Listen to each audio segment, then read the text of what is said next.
You are listening to KC Sports Network, the #1 podcast network for today's Kansas City sports fans. With former players from your favorite teams, informed perspectives, and former insiders, this is the place for you. KC Sports Network is proudly presented by Emprise Bank, your partner in possible. All right, we're back. Another episode, Ain't No Seats podcast. Real quick, we got to talk about Emprise Bank. You can open an account with Emprise Bank in less than 5 minutes. The savings just start there, though. Emprise is a trusted partner with a variety of products and services to help you achieve your goals. Don't be tethered to a brick building. Start a meaningful relationship with a bank that has your best in mind. Shout out Emprise Bank.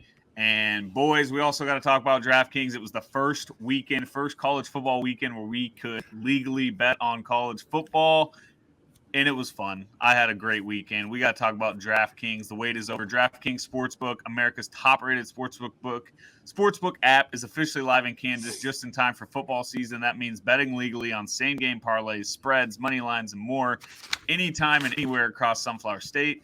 To celebrate, DraftKings is giving new Kansas customers a can't-miss offer. Bet just $5 on anything and get $200 in free bets instantly.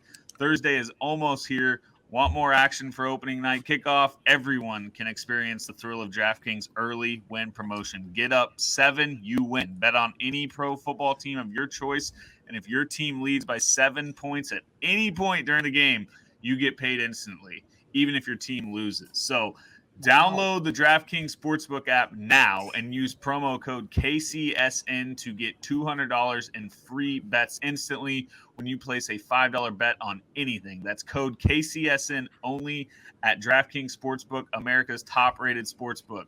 Gambling problem? Getting help is your best bet. Call 1-800-522-4700, 21 plus. Physically present in Kansas. Eligibility restrictions applied. Bonus issued as free bets. 1 early win token issued at opt-in and moneyline bets only. Deposit and wagering restrictions apply. Eligibility in terms at DraftKings.com/Kansas on behalf of Boot Hill Resort and Casino. All right, boys, we said it. First weekend we can bet on football. I think back to us sitting outside the tailgate and waiting for the game to start. And we were kind of having conversations like, man, doesn't it feel crazy to not bet against KU? Like we're 32.5-point favorites. And I remember telling B-Turn, like, dude, we've been here. We've seen this up close. Like we've seen how crazy it feels to bet on KU minus 32.5. And like, I don't know, it felt like I was kind of starting to talk. It wasn't that I didn't think KU was going to win. I thought we'd still win easily, but I had like these doubts of like, can we really go in and dominate a football game from start to finish? And luckily we did. I would say it's as good of an opener as we've had in a while. It just felt like we had complete control. We looked like, as we should, but we looked like a far superior football team. And we hit the over. I got the over at 55. The over went up as the day went on, but like the Hawks hit the over on them by themselves. So that was pretty nice to see. So offense looked good. B-Turn, give me your thoughts from opening night. Just the overall day. I think it went about as good as possible. What do you think? Yeah, it was a beautiful day. It was pretty much perfect. I mean, I don't know about you guys, but I parked like a mile away because there was no parking, and just walking up, seeing college students like having parties outside their house and seeing families, it felt different. And I don't know if you guys agree, but it just felt like there was a little buzz in Lawrence, which could be a season opener thing, but it just felt different to me. And I knew there was going to be a bigger crowd than most home openers we've had in the past, but yeah, it was perfect. Our defense, they couldn't move the ball in our defense at all. A couple 3-and-outs. Tennessee Tech's punter was maybe the worst punter in the history of the sport. So we had fun watching him and their field goal kicker. But, yeah, they couldn't move the ball. And then, I mean, even in the first half, we should have scored more points. We had 1st and goal at the 8, tried to run it 3 times, I think with Kai Thomas.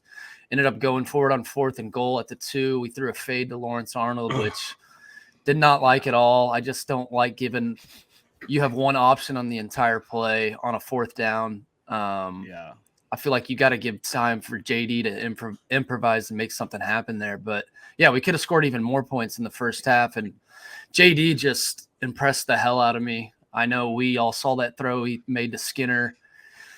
deep on the left sideline was just an absolute dime. And then Devin Neal, I think I had a couple guys text me after the game saying that it sucked. He only got 4 carries, but I love that. He's fresh next week against West Virginia, and 4 carries for 108, 2 touchdowns. B-Max said he's an all Big 12 guy, and he looked amazing. So, yeah, it was a perfect night. The weather was awesome. The buzz was different.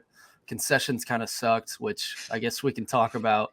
That's just a big topic. You can hammer that every week in Lawrence, Kansas. Concessions are going to be underperforming. That's a bet. That's a hammer. But, yeah, I mean, best tailgate before the games. We need to get some of our listeners out there for the – hopefully kind of worried about the Duke game just because if we lose the next 2 weeks, we're 1-2. Kind of worried about attendance for the Duke game. But if they win one of those 2 games these next 2 weeks, it's like we won't even have to give tickets away for that game like we were this week. Like the players will speak for themselves. The team will speak for themselves. And the Duke game should be like, maybe I sound crazy, but almost sold out if we're 2-1.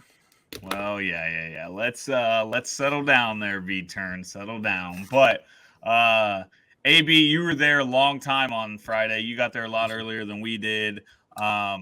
35,000 show up. It's the biggest opening crowd. I mean, V-Turn's just hammering away at his food right now. Couldn't be louder. 35,000 in attendance, biggest in 8 years. So that was huge. I mean, AB, you spent a lot of time tailgating. You saw the whole atmosphere. Like, did the day exceed your expectations? Did you, we had doubts about KU minus 32.5. Like, it's hard to truly grasp that when we've seen what we've seen so many times. Just give me your opening day thoughts. I noticed a lot of the conversation was like about the week 2 game and if we could win that, which is like KU fans, we never ever like overlook a single game because we know we're going to win to talk about the next game that we think we could also win. And that might have just been because West Virginia played the night before. But no, Braiden said it kind of felt different. It felt more like we were going to watch a football game and not to go just hammer beers in the grass lot for 6 hours and halfway pay attention to football. Like that was actually like really cool because it's only happened a handful of times since Mangino left. And, hopefully there's more of that to come. And it was pretty awesome for me because like normally, like I was texting you the whole week, like Hannah she's a nurse, work was super short staffed. She couldn't get off work. And normally I'd be like in meltdown mode, right? Like how am I going to go to a football game and not tailgate for 5 hours? But I was kind of just like, well, whatever. I'll stop by the tailgate for an hour, go in. But like I was truly excited to show up and watch the football game. And normally I'm excited to watch the football game, but only if I get to drink beers with my guys for like 5 hours before the football game. But this time it absolutely felt different. So it was a great game day. Getting 35,000 was awesome. I think that was something B-Turn threw out. We were talking there in a tailgate, and I was like, 35 seems high. Like, just give me like 30, 32, and I'm happy. We get 35.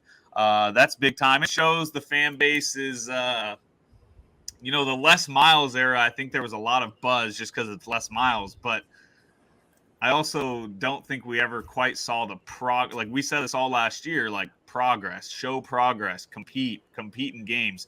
We finally started to see that last year, and I think that does a ton for people wanting to show up and watch games. Like if they know that even if we're going to lose, but we're going to compete and it's going to be an entertaining football game, that completely changes how people view whether or not they go to a game. So it felt like a legit 35K too. Like we sat across from the student section. It was nearly full to the top. And then we obviously couldn't see our side where we were sitting, like the whole view, but seeing pictures after, it's like you could barely see any empty seats at all. Yeah, and our side looked awesome. I was shocked when I saw those pictures. Yeah. I was going to ask you guys, like you guys said you were just pumped to go watch a football game. I feel like a lot of that has to do with how we ended last year. Am I right? Absolutely. Mm-hmm. Yeah, for sure. I mean, and just the way like Brandon McAnderson laid it all out, like Jalon Daniels has now become like must watch. Like I'm so excited to watch Jalon Daniels. He's not all the way there yet, but like he makes throws sometimes, like that one you mentioned earlier, where it's like, holy, this guy's gonna play in the league. Like that was a league throw. And then he has moments like the pick where you're like, well, what was that? I mean, he's gonna have those moments. He's still like pretty inexperienced, but like, yeah, seeing him late last year gets you super excited. Devin Neal's huge jump at the end of last year was obviously super exciting. So I think, just continuing to compete in games is what's going to continue to get people coming back week after week. It's those games where you lose, where it's 28-0 at the end of the first quarter, where it's like, why would someone come to those games? And like, I feel pretty good about Lance and his staff and this team. Like, I don't think we're going to see a ton of those anymore. Hopefully. Yeah. I mean, AB, is that fair? Are we going to have a moment this year? I mean, we probably will, but like, are we going to have a moment this year where we may get like absolutely trounced? Do you see that happening?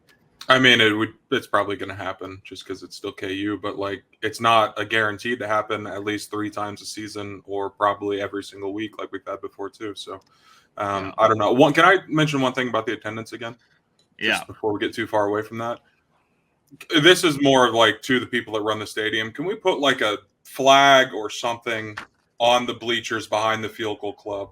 Because it always makes the place look way more empty than it actually is, but no one can see shit behind the field goal club, and it just drives me nuts every time. And if that was full, the place actually kind of looks, fairly packed. I know, because that's one of the things where like rival fan bases, they instead of finding the picture of where we were sitting and where the students were, they're gonna go find those like few sections. Which maybe we could talk to someone about that. I don't know, but with JD. I mean, it's a good idea. Like the touchdown club or whatever is back behind the field goal post. But with JD, it's like he's making throws outside the numbers, like left hash to the right sideline, like incredible throws. And Carter Stanley's our guy. And he was so good that year. I think we won 3 games. We beat Texas Tech, almost beat Texas. And he was so good that year. Like no one talks about it. He was our best QB since Reesing. But JD's got to be the most complete QB we've had since Reesing. Like the things he can do with his feet and BMAC called his arm Sunday arm talent. Like he can move. He had that design QB draw where he made a guy miss, scored. He can move on his feet, make basically any throw on the field he wants, like opposite hash, throwing long bombs. So dude, JD, it's funny too. Like 2 years ago when he first started playing, you could just see it with JD. Like I remember our fans, probably us 3, tweeting about how good he could eventually be. Like you can just see the talent and the arm talent, and he just loves playing the game. Like he's so much fun to watch. Oh yeah, he's great. Good dude. He cares a ton about the program. I love him, and I'm so happy that we get him for a few more years. We talked about JD. We talked a little bit about like Devin Neal having a bit. I mean, he only gets 4 carries, but he had a big time performance, big time run. That it was the one time I went to the bathroom. I'm sitting in the bathroom, and I hear the crowd going nuts because Devin Neal's taking it back for 80 yards. So it's just like, of course I missed it. But no, I mean, the offense obviously did their thing. They were fine. They did what you expected them to do. But like the thing that I think we were talking about the most, we were most excited about the most was like Lonnie Phelps was incredible. That dude is a monster. And it's like, sometimes in past games we'll be on the field with like a team like that, and you'll look out there and you'll be like, God, we don't even look like we're that much bigger or we're that much more talented. Like there's sometimes not as big of a difference as it feels like there should be. Lonnie Phelps looked like a pro playing against a bunch of college kids, which I know that won't continue to be the case because Oklahoma, Baylor, those guys are full of Lonnie Phelps. But like it was pretty nice to just see a guy out there manhandling an offensive line, getting to the quarterback almost whenever he wanted. I can't remember how many sacks he had, but I got his numbers. He had 7 tackles, 4 tackles for loss, and 3 sacks. I mean, did you see his Big 12 Defensive Player of the Week, which is pretty awesome. KU doesn't do that very often. I know people kind of don't take PFF seriously all the time or kind of make fun of their grades, but did you see his PFF grade? I don't think I did. I saw the offensive grades, but 96.2. Oh my God. Which is out of this world. And out of everyone, I mean, BMAC talked about the whole roster last week. He talked about 3rd stringers. He talked about dudes that were coming in next year and had us hyped about everything. And I'm not just saying this because he went off, but the one person he had me the most excited about was by far Lonnie Phelps. Just the way you saw BMAC's face light up when he started talking about him and talking about how much energy he plays with, doesn't take off plays. And so I was locked in on number 47 Friday night, and he was better than BMAC said. Like I couldn't have been more impressed with anyone else. Like JD, I expect him to ball out against Tennessee Tech, but Lonnie Phelps has me pumped. And I kind of worried about the D-line before the year, but BMAC got us excited about him. And Lonnie Phelps he was outstanding. And that was that might have been the biggest pickup we've had in the offseason, just because we needed pass rush so bad, and we got him pretty late compared to the other transfers. And that was what we said. Like, we said all offseason, like, okay, we got the transfer portal that can only help us, right? That's going to help us, but we got to go get guys that can make immediate impacts. It can't be guys that sit back and still are second string trying to earn their way to a starting spot. Like, Lonnie Phelps was obviously great, Big 12 Defense Player of the Week.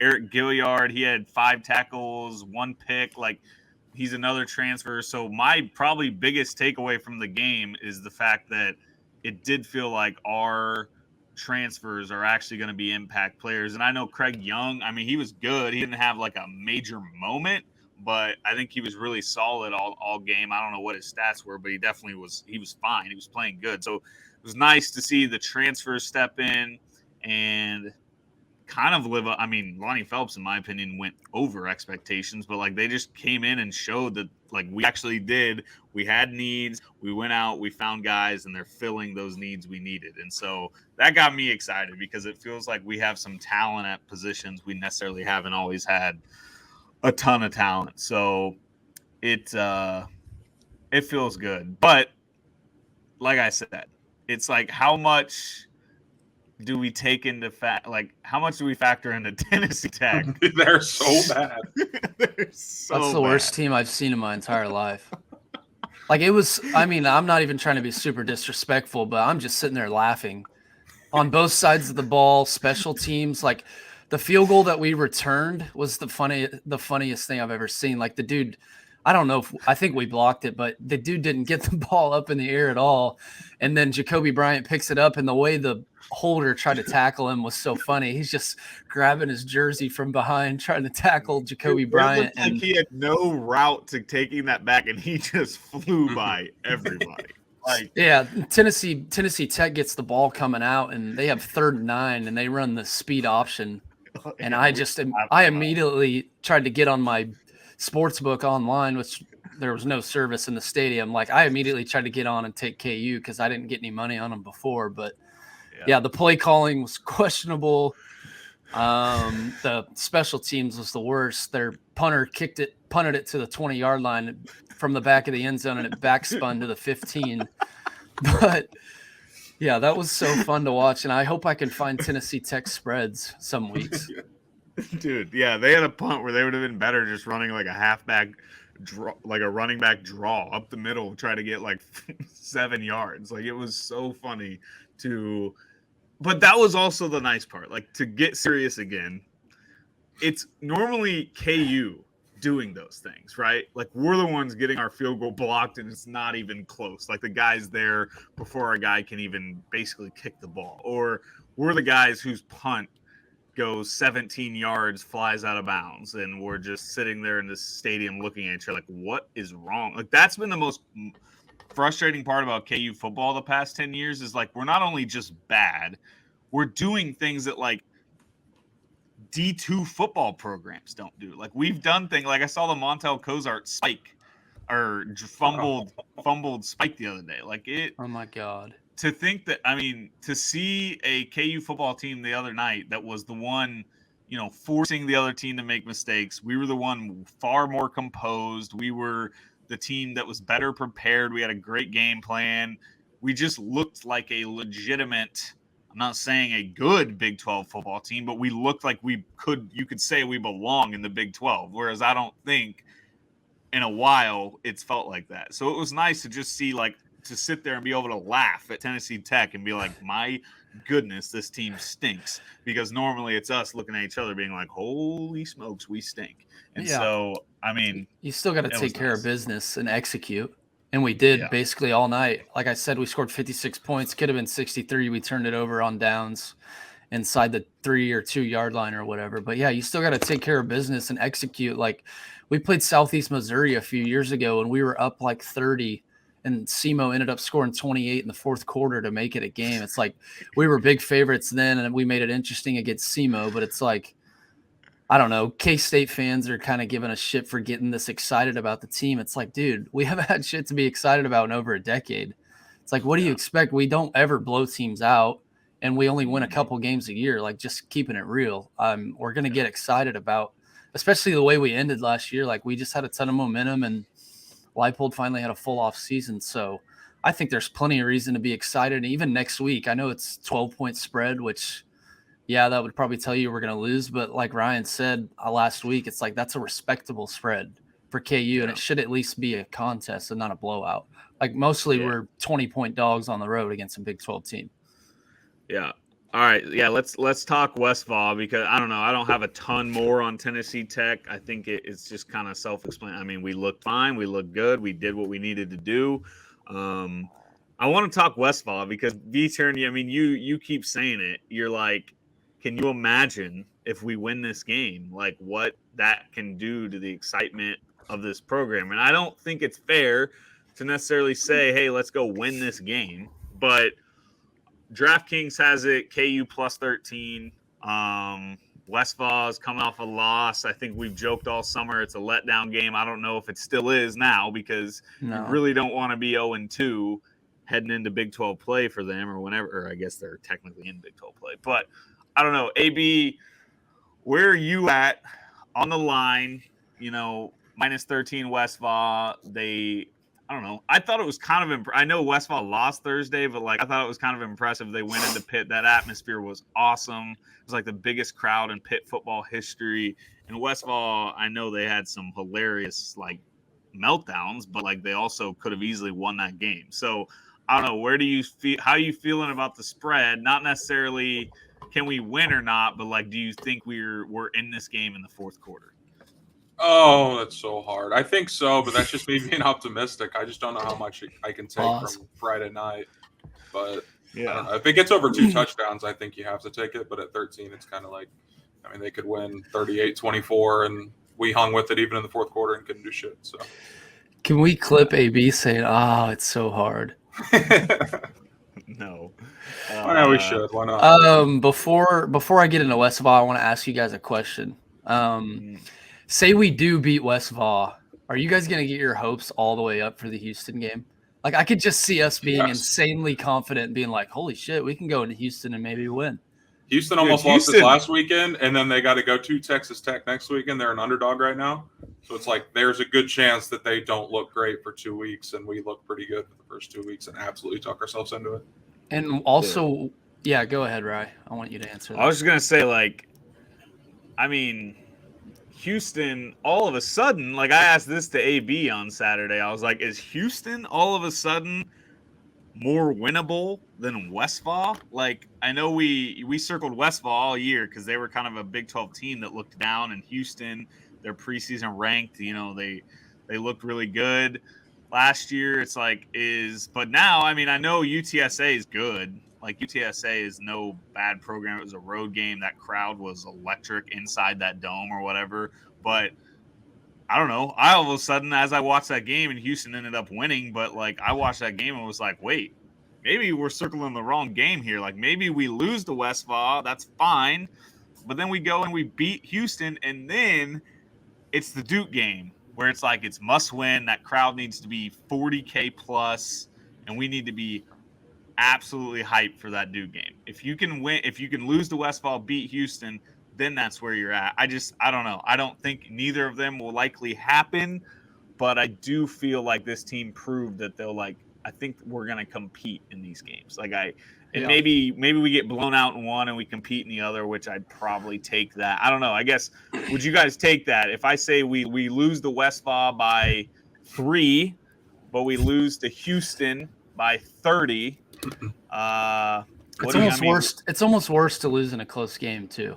Like, you get your hopes up and you're so pumped to get a dub. Like, it sounds stupid, but it's almost better to get blown out sometimes. Yeah, I don't know. Imagine being 1-2 and heading into the Duke game, and we've lost the last 2 games by 20 plus, and it's like, we got to win this one. Well, that's why I would flip the 2. So let's get blown out by Westfall, compete with Houston, and then you're building momentum back up while you're going home. If you lose by 30 points in Houston, then it's just going to be kind of dead, regardless of what happens at Westfall. That's what sucks, though. It's like I feel like, I mean, fans are, no matter what fan base you are, you're going to want wins. So it's like, what's attendance going to be? What's the hype going to be? Coming back to the booth against Duke if you're 1-2. Like, yeah, if you compete, that's awesome, and you can see the program, the culture changing and things like that. But it just worries me a little bit. It's like, will people actually, like people from out of state or people that live in Wichita, like, will they make that much effort to come to the booth to watch a 1-2 team? And the spread will probably be close. But then there's just so many scenarios because, say, Houston beats Tech next week. Houston's going to be ranked when we go there. And if we compete or beat a ranked team, like the Duke game's going to be outstanding. Like that crowd's going to be awesome. So I don't know. I guess it depends how we play this weekend, but I wonder if the spread against Houston will be closer than West Va, depending on how we play Saturday.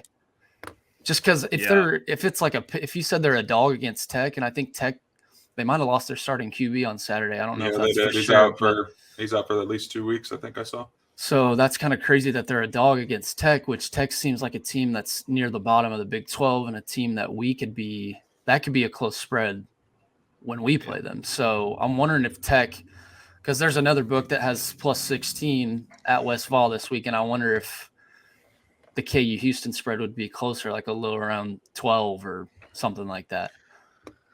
Yeah, I don't know. I'm just like, I'm at the point where I'm often at, but I'm just like, let's look competent. Let's compete the next 2 weeks. And then like me and AB, we had this conversation, like, have we gotten overconfident on the Duke game? Like, yeah, like all of a sudden, like the over 2.5, which we feel incredible about. I think we all bet on it. The over 2.5 is dead if we don't beat Duke, I feel like. I don't know. So, like, I don't know. I just want us to be really competitive these next 2 games. Even if we lose by 14 to Westfall, let it be like a late touchdown that, you know, I don't need us to have the ball in our hands with a chance to win for me to leave the Westfall game feeling good. I just want us to – I want to be locked in for 4 quarters. Like, I want to enjoy every second of that football game watching it, and I don't want it to be one where you turn it off or you're flipping to another game because it's 31-7 with heading into the 4th quarter. So that's what I want. My biggest thing over the next month is just like I want to be showing up to that Duke game. Like we said earlier, we came to the stadium excited to watch football. We didn't come necessarily, I mean, AB did, but like it wasn't all about tailgating like it often is. It was all about watching this football team and seeing how much progress they made in the offseason. And like, I don't know, I'm so pumped for that Duke game, but I want to stay pumped for that Duke game. These next 2 weeks are gonna be what determines that, I think. I got another question for you guys. Is this West Virginia game the most excited you've been about a conference game since that K-State game when Les was here, when the crowd was full? Yeah, definitely. I'm trying to think what other game would be, because we had 2020 and that was like the worst year ever, and then 2021. But last year, did we have hopes going into the Texas game? Had we started to look good yet? We were 1-8 or 1-9. Like, so we hadn't started looking good yet. We hung with Oklahoma, but we were like a 30-point dog in Austin. Like, we weren't thinking we were going to win that game. The other one could be when we beat Boston College and we came home against, it might have been, was it West Virginia, when we almost got that onside kick, and I think we were offsides or something. But yeah, I don't know, just like we've been saying the end of the year last year coming into this year, and then you look really good against Tennessee Tech, who stinks, but that we still looked good. And then a 14-point spread on Saturday. Like, it's sad that we get pumped about a 14-point spread, but like we said, it's always 20 plus on the road. Yeah. I don't know. I think we can compete, and like that's – I don't know. I guess I don't know enough about Westfall. Like, I know they clearly were decent on Thursday. You guys watched a lot more of that game than me. Like, they probably looked pretty solid to be in that game late, but I don't know. They're definitely not like a team where I'm like 1,000% confident KU is going to get destroyed by. Like, I don't think there's any reason to think that we can't compete. And so that will be what's disappointing to me, is if we just roll in there and lay an egg, which it could happen. It doesn't mean the season's over if it happens, but I don't know. I want to continue to ride momentum that we saw at the end of last year and just keep it going. But one of their dudes is out for the first half too because of the targeting shit that's still a rule. Take that. I don't know how good he is or how good his backup is or what position he even plays. I just remember seeing a guy get thrown out of the game at like the fourth quarter. So. I wanna talk about Westfall a little bit. This game, like the biggest deciding factor by far is in the trenches. Their defensive line is just full of beasts, like monsters. And besides our receiving corps, I would say offensive line is probably the sketchiest part. They didn't look amazing on Friday night, and they got better throughout the year last year. But our O-line has to be good to great on Saturday to have a chance, I think. Especially the running game would help JD so much. Running game gets going, the O-line's blocking, and it opens a lot of things for JD, but their defensive line is just stacked. And I was reading Jayhawks slant earlier too, and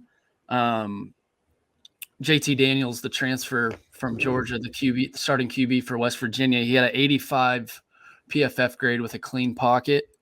And when he was pressured or blitz, he had a 48.8 PFF grade. So if Lonnie Phelps, Caleb Sampson, all the guys on the defensive line can put pressure on JT Daniels, make it tough on him, not give him too many clean pockets, that could change the game completely. So offensive line, defensive line is just massive for Saturday. And I really don't know how other else to put it. Like if we can put pressure on Daniels, and if our O-line can just be solid, like just not get beat every play, because West Virginia just has a nasty defensive line. Sounds like we're taking the under.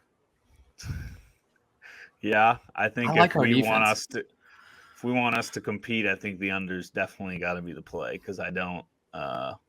I guess you think back to like Texas last year, it just took us slinging the ball all game, and running really effectively. But interesting little stat that our guy Scott Chasen tweeted yesterday, which I want to clarify.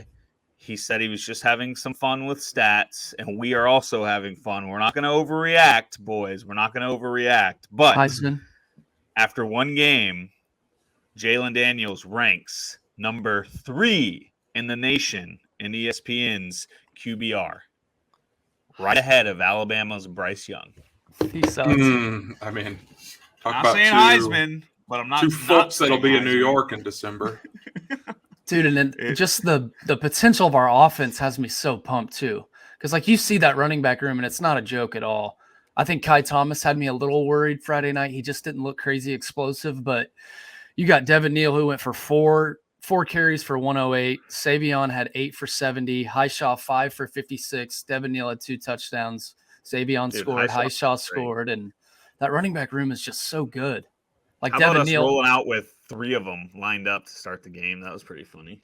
Yeah, and I'm wondering if Tanaka Scott will be back next week. I know he got in a little trouble with Trevor Wilson, but it would be so nice to have another receiver. And I don't know about you guys, but I thought Lawrence Arnold looked really good. Kind of looked like a security blanket for JD on third downs. Just was finding Lawrence Arnold. So I think the potential of this offense is awesome. Like I said, if the running game can open up like that, like just think about all the stuff JD can do. Like QB reads, like taking it, running. He's so good on his feet and can make any throw, like we said, on the field. So if we can get the run game going with that, I mean, it's basically a 4-headed monster in the backfield. So I'm just really excited about the offense going forward. Yep. But the JD thing's crazy. What is the over on Saturday? Do we know that yet? Let me look. I forgot to look at it earlier. Anyways, I want to wrap this up with let's make some official predictions on a couple games. Like that. Mainly, so KU Westfall, according to DraftKings Sportsbook, KU is 13-point underdogs. The over-under 57. I do like the under. B-Turn, I'm going to put pressure on you first. Give me a score prediction. Do they cover? What's the score over-under? Go. You said the over-under is what? 57. I'll go. I think we're going to compete in Morgantown. I'm kind of worried that they lost. I really wanted them to win because they would have had a win over a ranked team coming back home, maybe looking forward to other teams. So I really wanted them to win that game. Now they're going to be pissed off So I think we'll lose, but I think we'll compete. I'll say 31-20 West Virginia. That's what I was literally about to say. I'm so annoyed that you just took that. I felt like that was the perfect prediction. I love that prediction. It includes a missed extra point, probably. Like, that's something we'll do. Okay, so you got the under, and you've got KU covering slightly. AB, what about you? 28-24 Hawks. Wow. I just got a feeling. I don't know what it is. I just have a feeling. Money line plus 380. You sprinkling? I'm a little dabble. I'm not even trying to be a homer, but I really do think we can win this game. Like, I'm not going to say West Virginia is going to blow us out and it's not going to be close. I really think we have a shot to win this game. I think West Virginia is going to be very publicly backed too, if I were to guess, just because they were like the primetime game on for the first night of college football, and everyone watched them play. They have names that people know because Jalon Daniels was at Georgia. And everyone knows KU is like the worst Power 5 football team in the country for the last decade. So I feel like that line's going to go up to 2 touchdowns by the end of the week, if not more. I feel like we're going to be a joke in everyone's eyes in the gambling world for a long time. It's like when the Tennessee Tech line came out, like everyone's like, dude, it's KU. It's Kansas. Like, there's no way they're covering. We said it. I mean, it's what we've seen. I'm going to go 31-23. I liked 31-20. I'm going to go 31-23. Assume we tack on a field goal somewhere along the lines. But yeah, I agree. I don't think we're getting blown out. Like, I think this team, they looked super prepared, super composed. We didn't make a lot of dumb mistakes the other night. I think we're going to play. I think we're going to be in a competitive game. So I like 31-23. The other game, real quick, I don't want to spend a ton of time on this, but we got to talk about it. K-State, Missouri. What are we cheering for in that game? I mean, here's how I look at these things. I look at what is more funny. What will make Twitter more funny? And the answer is easy. The answer is so easy. K-State losing this game would make Twitter hilarious. M-I-Z, baby. M-I-Z-Z-O-U, right? That's the chant. I think, the Tigers winning will be funny. It will be funny. Tigers. If Adrian Martinez struggles too, like I just love seeing K-State fans melt down. And it's already been like an argument between him and Casey Thompson. Like, Nebraska lost week 1 and they're already talking shit, saying they got A-Mart, and I don't know. It's just funny. It would be funny if he struggles a little bit. Here's the best possible scenario. It's like Missouri's up like 21-20 or 31-30 or something where K-State needs a late drive and Adrian Martinez does something hilarious, like throws a pick or fumbles like he would have at Nebraska and like just gets roasted. It'd be funny. Like we talked, who do we cheer for in that game? And I've just come down to what will make me chuckle more as I scroll Twitter on the weekend. And it's definitely K-State losing in some sort of fashion like this. So shout out to our producer, Tucker. He'll like to hear that we're big on the Tiger train. If A-Mart did cost them the game, I feel like K-State fans' mindset on him would change so quick. Because all off season, they've just been saying like, well, the only reason A-Mart didn't win is because it's Nebraska. Like, Nebraska's a train wreck. Like, if he costed them the game, they'd be like, oh, well, I guess they were right. Like, put in, Rubley. I can picture it. Yeah, it'd be funny. But I don't think that's going to happen. Unfortunately, I think K-State wins that game. I like them -8.5 too. So there you go. I think they'll cover. Fans. Hammer the Cats -8.5. I think that's all we got for this weekend. This week, you guys, you got anything else? I think we got to clean up a few mistakes on Saturday. Like, Luke Grimm kind of looks sketchy catching punts, which if you muff a punt against a Big 12 team on the road, like, you're giving them 7 points pretty much. And then JD threw an awful pick, which he said after the game he thought he saw a window he could fit through. It's like in triple coverage. And then we kind of ran like a little option play where he pitched it like crazily. We ended up recovering it, but and then we missed a field goal. So just got to clean up on little mistakes. And that's why we're all pumped about Lance and the staff. Like, their attention to detail and things like that are great. And I'm sure they'll have it cleaned up, but muff punts, dude, there's nothing worse. And you saw in the LSU game last night, twice. Yep. Can't have it. All right. Well, was a good episode. It's always good to give a little recap after a win. So we will be back next week, hopefully recapping the Hawks being 1-0 in the Big 12 and 2-0 on the season. So if we start 2-0, we're going to talk bowling. Yes. Yep. Oh, We I already have my start argument. looking at flights. Yep. All right, that's it. Thank you all for listening. We'll be back soon. Rock Chalk.